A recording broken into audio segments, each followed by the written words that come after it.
પંચમહાલના ગોધરામાંથી રેલવે વિભાગની ઘોર બેદરકારી આવી છે સામે। અમે કંઈ પણ કહીએ તે પહેલા આપને દ્રશ્યો બતાવીએ। ગરનાળા નીચે હકડેઢડ વાહનોની લાગેલી લાઈનો છે। લોકો સમજવાનો પ્રયાસ કરી રહ્યા છે કે આખરે આ થઈ શું રહ્યું છે। દ્રશ્યો ગોધરા શહેરના સિગ્નલ ફળિયા વિસ્તારમાંથી સામે આવી રહ્યા છે।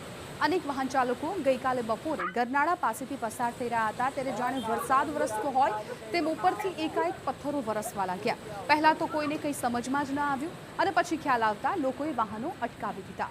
આવા પથ્થરો એક સામટા જ્યારે કોઈના માથા પર પડે તો શું થાય તે કલ્પના પણ ધ્રુજાવનારી છે, પણ સદનસીબે દુર્ઘટનામાં વાહન ચાલકોનો આબાદ બચાવ થયો છે।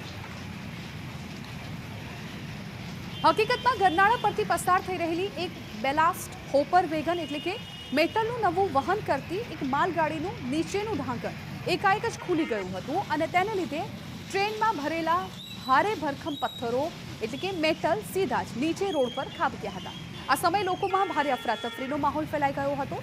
પથ્થરો પડવાનો અવાજ પણ અત્યંત તીવ્ર હતો। સમગ્ર ઘટના બાદ સ્થાનિકો સહિત ગોધરાના કાઉન્સિલરે પણ રેલવે વિભાગની કામગીરી સામે સવાલ ઉઠાવ્યા છે। અહીંયા ઉપર જે છે રેલવે ટ્રેક ઉપર કામ ચાલી રહ્યું છે અને નિષ્કાળજી અને બેદરકારીના કારણે એ કામ થતા થતા રેલવેનું એક જે વેગન છે એ રિવર્સ આવતા એમાં જે ભરેલી મેટલ હતા જે મોટી માત્રામાં એ મેટલ જે છે એ આ ગરનાળાના અંદર ખાબક્યા છે। સદનસીબે કોઈ જાનહાનિ નથી થઈ। ખૂબ જ ગંભીર બાબત હતી। બપોરનો સમય હતો, ખૂબ જ તડકો હતો એટલે આવન જાવન ઓછું હતું। જો એ કોઈના ઉપર પડ્યું હોત તો અહીંયા ખૂબ જ મોટી ઘટના સર્જાઈ હોત।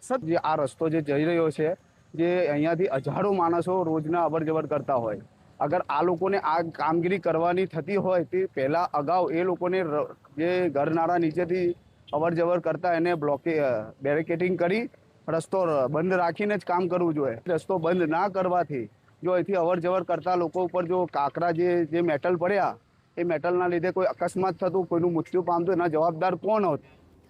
હકીકતમાં અહીં રેલવે ટ્રેક પર સમારકામ કરવામાં આવી રહ્યું છે ત્યારે સવાલો ઉઠી રહ્યા છે કે રેલવે વિભાગ દ્વારા વાહન વ્યવહાર શા માટે બંધ ન કરવામાં આવ્યો?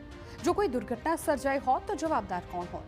સમગ્ર મામલે ગોધરા રેલવે વિભાગનો સંપર્ક કરતા તેમણે વડોદરા ડીઆરએમ કચેરીના પીઆરઓનો સંપર્ક કરવા જણાવ્યું હતું, જેમનો સંપર્ક કરતા તેમણે રસ્તો બ્લોક કર્યાનું અને બંને બાજુ ફ્લેગમેન પણ રખાયાનું રટણ કર્યું। બીજી બાજુ તેમણે દાવો કર્યો હતો કે આ ગરનાળું તો પાણીના નિકાલ માટે છે, વાહન વ્યવહાર માટે છે જ નહીં, જે અંગે જાણ્યા બાદ સ્થાનિકો વધુ રોષે ભરાયા। જે નાળાના અંદર 24 કલાક પબ્લિક ચાલે છે અને બ્રિટિશના જમાનાના ટાઈમનું આ જે ગોધરાથી અમદાવાદ હાઈવે ઉપર બોલાય છે, અમદાવાદ હાઈવે બોલાતો હતો અને હજી સુધી બોલાય છે, જે અંગ્રેજના ટાઈમનો આ રોડ છે। સવાલ એ છે કે ગરનાળું વાહનો માટે છે જ નહીં તો વર્ષોથી તેનો ઉપયોગ બંધ કેમ નથી કરાયો? બીજી તરફ ગઈકાલની દુર્ઘટના બાદ સત્વરે રસ્તા પર પડેલા મેટલોને હટાવવાની કામગીરી હાથ ધરાઈ હતી। યુદ્ધના ધોરણે મેટલો ખસેડવામાં આવ્યા હતા, પણ મુદ્દાઓ એ છે કે ઉપર ટ્રેક પણ સમારકામ થઈ રહ્યું છે અને કોઈ પણ પ્રકારની સેફટી વગર નીચેથી વાહનો પસાર થઈ રહ્યા છે। ભવિષ્યમાં કોઈ દુર્ઘટના સર્જાય તો તેના જવાબદાર કોણ હશે?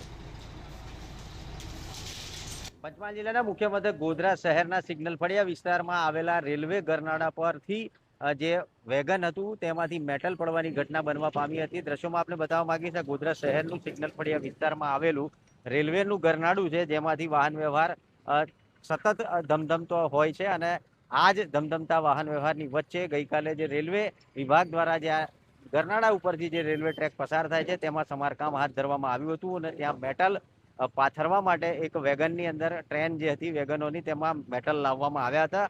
આ વેગનનો જે દરવાજો છે તે એકાએક ખુલી જતા વેગનમાં રહેલા મેટલ જે છે ત્યાં ગરનાળામાંથી નીચે ખાબક્યા હતા અને ખૂબ જ મોટી સંખ્યામાં એક સાથે ખૂબ જ સ્પીડથી આ મેટલો છે તે ગરનાળામાં આવ્યા હતા। આ સમગ્ર ઘટનાને લઈને રેલવે વિભાગનો સંપર્ક કરવામાં આવતા રેલવે વિભાગ દ્વારા હાથ ઊંચા કર્યા હોય તે પ્રકારનો જવાબ આપવામાં આવ્યો હતો અને વડોદરાના પીઆરઓ સાથે સંપર્ક કરવામાં આવે તેવું જણાવવામાં આવ્યું હતું। સદનસીબે આ સમગ્ર ઘટનાની અંદર કોઈ જાનહાનિ થવા પામી નથી કે કોઈને ઈજા પણ નહોતી પામી, પરંતુ રેલવે વિભાગે પોતાની જવાબદારીમાંથી હાથ અધ્ધર કરી દીધી અને જણાવ્યું હતું કે આ જે સમગ્ર ગરનાળું છે તે માત્ર પાણીના નિકાલ માટે બનાવવામાં આવ્યું છે, નહીં કે વાહન વ્યવહાર માટે।